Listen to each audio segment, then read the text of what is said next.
Russian resources confirm information about an explosion in the area of temporarily occupied Mariupol.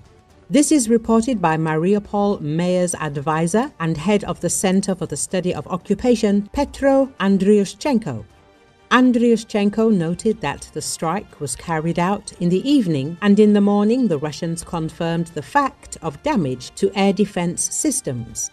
Fact-checking. Russians confirmed the strike on the Mariupol area yesterday evening through their channels, and the damaged Buk anti-aircraft missile system, which was dragged to the Ilyich iron and steel works in the morning, clearly for repair, confirms our previous information about the defeat of the air defense system on the ground, he wrote. The head of the Center for the Study of Occupation provided a photo of the damaged Buk anti-aircraft missile system, which was dragged to the Ilyich iron and steel works in the morning, taken from Russian sources, in his message on the Telegram channel. In his previous publication, Andryushchenko clarified the possible strike location. We report one hit exactly in this rectangle Mariupol, Shairoka Balka, Mangush, with the center at the airport, Andryushchenko noted. According to him, there is a high probability that the target of the attack was the Russian air defense system. With a high degree of probability, they hit the Russian air defense. Here, it could be anything from Tor and Buck to S-400. Everything is hidden here, he said. Andryushchenko also added that the situation continues to be clarified, but even now it is possible to talk about a successful hit on enemy targets. Recall, according to information of Rostec, a Russian state-owned industrial conglomerate, the Russian armed forces have taken delivery of a new batch of surface-to-air missiles intended for their Pantsir S air defense vehicles. This delivery is part of an ongoing effort to replenish ammunition stocks and enhance the operational readiness of the Pantsir S units currently deployed in the ongoing conflict in Ukraine. The Pantsir S-1 missiles delivered are optimized to counter a range of aerial threats, including unmanned aerial vehicles, UAVs, cruise missiles, and low-flying aircraft, reaffirming Russia's strategic focus on reinforcing short to medium-range air defense capabilities in response to evolving combat challenges.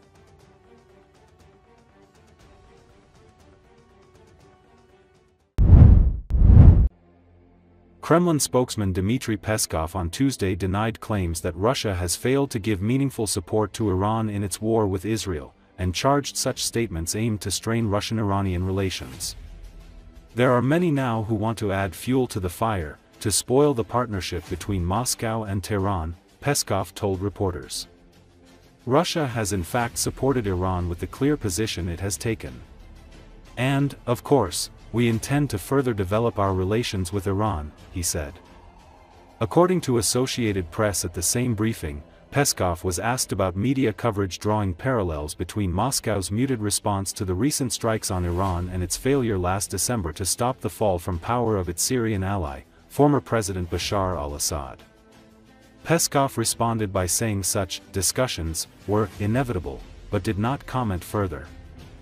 As leaders of NATO countries gathered in The Hague on Tuesday for what could be a historic summit, Peskov also slammed the alliance as moving along the path of rapid militarization.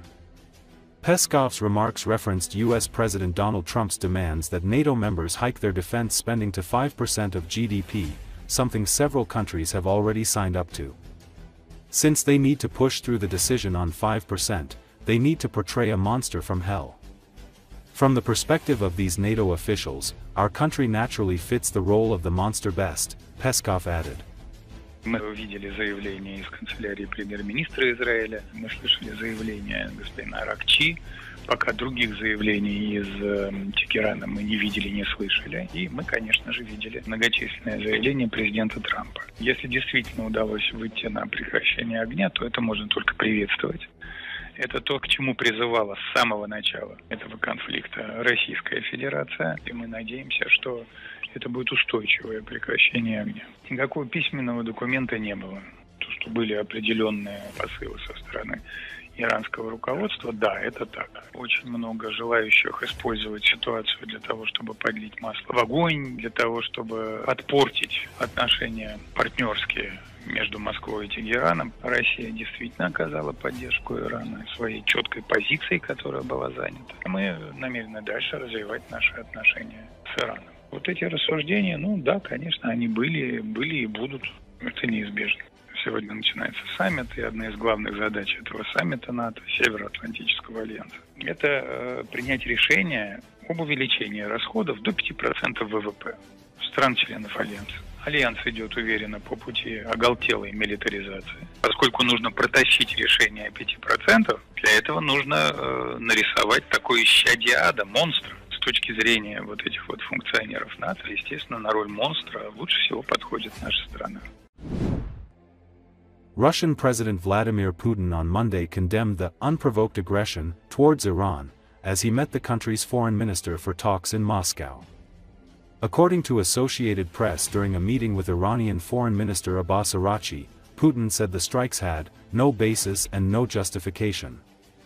He added that Russia, one of Iran's key allies, was making efforts to provide assistance to the Iranian people.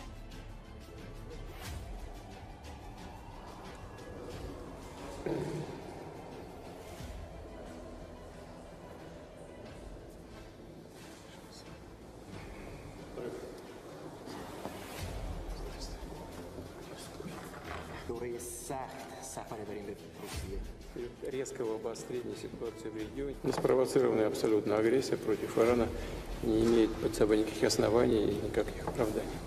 Это и вокруг вашей страны. У нас с Ираном давние, добрые, надежные отношения. روابط ما با ایران سوابق طولانی و خوب داره. Мы со своей стороны предпринимаем усилия для того, чтобы оказать содействие иранскому народу. از طرف خودمون ما تلاش میکنیم که بتوانیم به مردم ایران مساعدت بکنیم. Как вы знаете, я провел телефонный разговор и с президентом Соединенных Штатов, и с премьер-министром Израиля, с президентом Арабских Эмиратов, с президентом вашей страны.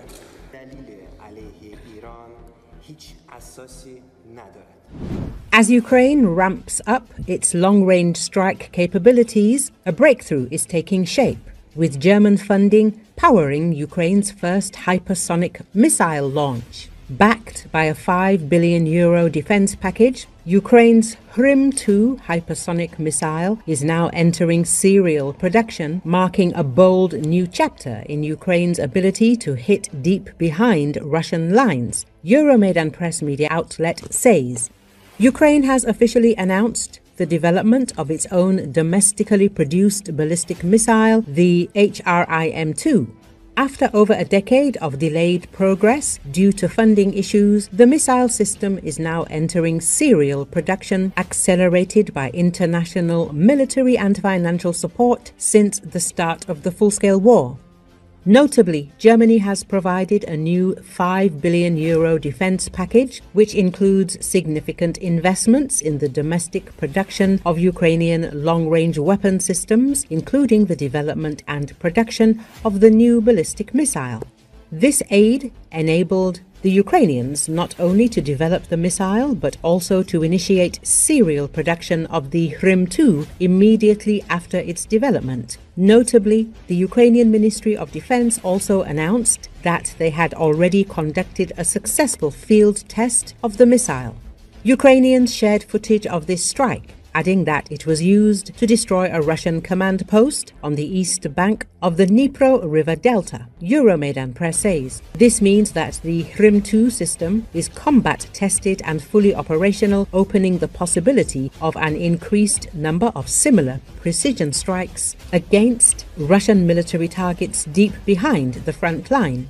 The Hrim-2 is launched from a specialized ground vehicle that fires it into the air using a solid propellant rocket engine before following a set ballistic trajectory towards a stationary target. The Hrim-2 has an operational range of 300 kilometers and can reach speeds of up to Mach 5.2 or nearly 1.5 kilometers per second, making it a hypersonic missile. The 400-kilogram warhead allows for the destruction of hardened bunkers, logistics hubs, air bases and ammunition depots, especially because these are stationary targets that are easy to trace.